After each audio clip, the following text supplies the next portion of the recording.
Hi everyone, Alex from Alex Mustang Garage here. Just want to show you this 9-inch Ford rear end we're going to be putting in this little 65. Just really impressed with the product we just received from quickperformance.com. We got an entire 9-inch housing, custom welded and built to fit the 65 through 66 Mustangs.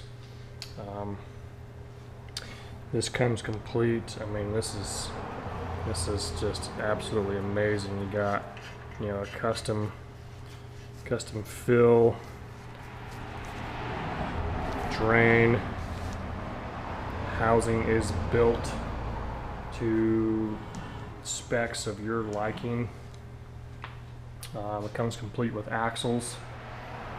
We got some really nice heavy duty 31 spline axles, whole third member assembly built to your liking.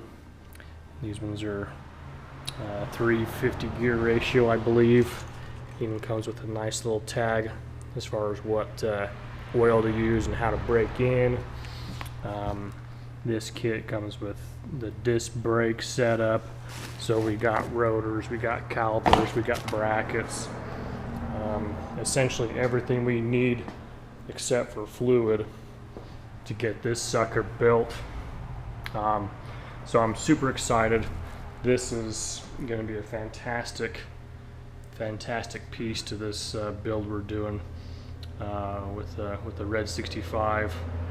Doing a 347 stroker, about 450 horse with a T5 transmission. Couldn't be more impressed and excited about this particular piece. So we'll see how she runs when we get her assembled and get her in the car. But yeah, this is from quickperformance.com. Very cool stuff. So let's get her assembled and put together.